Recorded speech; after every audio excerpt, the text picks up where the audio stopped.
"Pack your things and get out of my house," her husband yelled, but Pauline just smirked and calmly replied with something that left him speechless and made him realize he'd be the one out on the street now. Pauline wiped down the granite countertop for the third time that morning, her movements automatic after 15 years of the same routine. The kitchen gleamed under the recessed lighting of their Denver suburban home, all 800,000 worth of it, as Marcus loved reminding everyone at neighborhood barbecues. "Coffee's getting cold," Marcus muttered from behind his tablet, not bothering to look up. His voice carried that familiar edge of irritation that seemed to sharpen with each passing year. She poured fresh coffee into his favorite mug, the one that said "World's Best Boss" that he'd bought for himself. How typical. Pauline set it down carefully, knowing better than to let the ceramic clink against the marble. Last week's lecture about proper table manners still echoed in her head. "The Henderson account meeting is at 10, Marcus announced, scrolling through his emails. "I'll probably be late tonight. Don't wait up." Right, the Henderson account. Pauline had learned not to ask questions about his mysterious meetings that ran past midnight. She'd also learned not to mention the lipstick stains on his collar or the receipts for restaurants she'd never been to. "I'll keep dinner warm," she said quietly, the words tasting like ash. Marcus finally looked up, his pale blue eyes scanning her like she was a piece of furniture he was considering replacing. "And do something about your hair. You look tired." After he left, briefcase in hand and that swagger in his step that screamed self-importance, Pauline stood in the silence of their perfect house. The walls felt like they were closing in, beige walls, beige life, beige existence. She walked to the living room where their wedding photos still smiled from expensive frames. God, she looked so young, so hopeful. That girl believed Marcus when he said he'd take care of everything. That girl didn't know taking care of everything meant controlling everything. Her phone buzzed. A text from Jessica. "Lunch today? You've been MIA lately." Pauline stared at the message. When was the last time she'd seen her friends? Marcus always had some reason why she couldn't go out. Too expensive, too frivolous, too something. She looked around at the pristine house that felt more like a museum than a home. Every piece of furniture chosen by Marcus, every decoration approved by Marcus. Even the damn throw pillows had to match his vision of success. But here's what Marcus didn't know. Pauline had been busy too. While he thought she was just another suburban housewife organizing charity luncheons, she'd been doing something else entirely.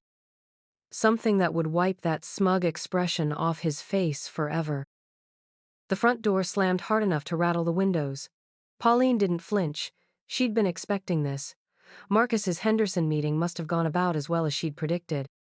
"Where the hell is dinner?" His voice boomed through the foyer.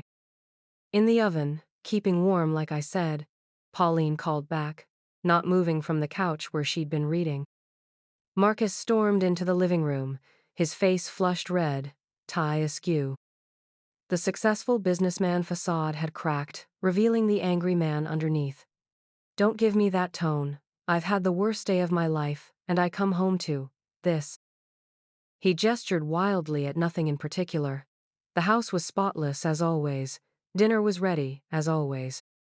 But Marcus needed someone to blame for whatever had gone wrong in his carefully constructed world of lies. "The mail's not sorted," he snapped, grabbing a handful of envelopes from the side table. "I was waiting for you to—" "Waiting for me? Waiting for me?" His voice pitched higher. "What exactly do you do all day, Pauline? While I'm out there working my ass off, providing for this house, for your comfortable little life?" Here it comes, Pauline thought. The same script he'd been running for years. She was useless. She contributed nothing. She should be grateful he kept her around. "You know what your problem is?" Marcus was building steam now, pacing like a caged animal. "You think you deserve something. You think you're entitled to this life. But you're not. You're not." The neighbors could probably hear him through the walls. Mrs. Peterson next door would be clutching her pearls, wondering what was happening to that nice young couple. "You're pathetic," Marcus continued, his words sharp as broken glass. "A leech. A burden. I'm tired of carrying dead weight." Pauline set down her book slowly, carefully marking her place. She'd been reading about financial law, specifically tax evasion penalties. Fascinating stuff. "Pack your things," Marcus yelled, his face now purple with rage. "Pack your things and get out of my house. You hear me? My house."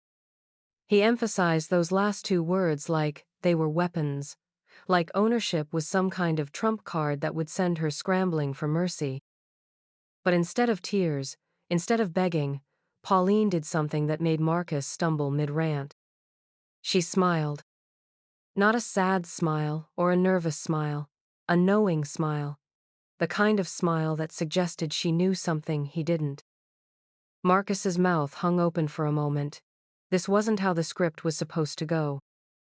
Pauline stood up, smoothed her skirt, and walked to her purse on the kitchen counter. Her movements were calm, deliberate, like she'd been preparing for this moment. Pauline pulled out a manila folder from her purse, the kind lawyers use for important documents.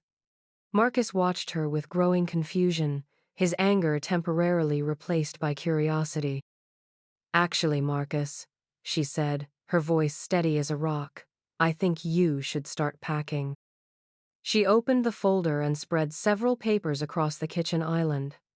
Official-looking documents with government seals and legal letterheads. "What is this?" Marcus demanded, but his voice had lost its thunder. "These are recordings," Pauline said, holding up a small digital device. 15 months worth of you screaming at me, calling me names, threatening me. Amazing what you can pick up with modern technology." Marcus's face went pale. "You were? Recording me?" "Every tantrum, every threat, every time you told me I was worthless." She pulled out another document. "This is my divorce filing, citing emotional abuse with evidence." "You can't." "Oh, but I can, and I did." Pauline's smile widened. "But that's not the best part." She pulled out a thick stack of papers that made Marcus take a step backward. "See, while you thought I was just sitting around being useless, I was actually putting my accounting degree to work. Remember that degree? The one you made me quit using because wives shouldn't work?" Marcus's mouth opened and closed like a fish out of water. "I've been going through our finances, Marcus, with a very thorough lawyer named David. Would you like to know what we found?" Her phone rang right on cue. She answered it on speaker. "Pauline? It's David.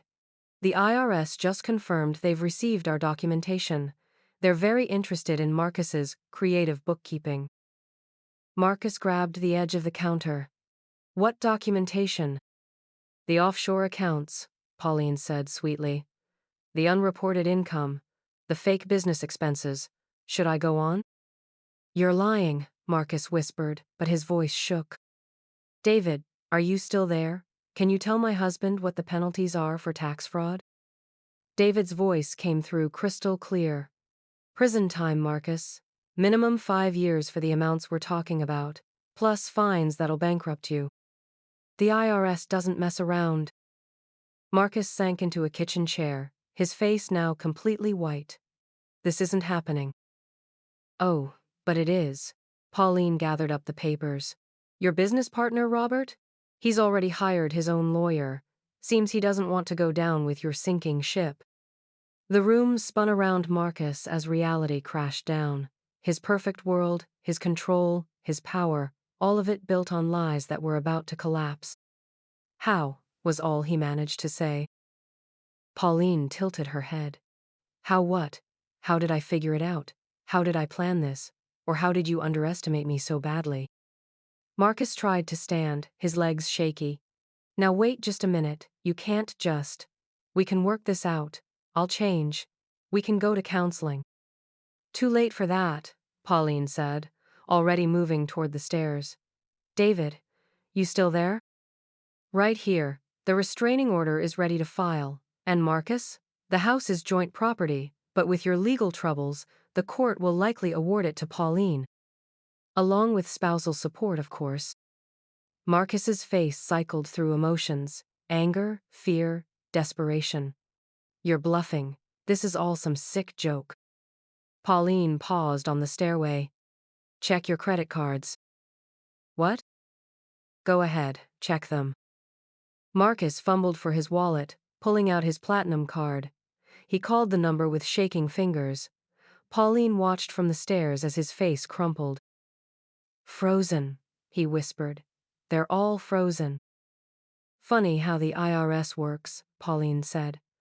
Once they start investigating, they freeze assets to prevent people from running.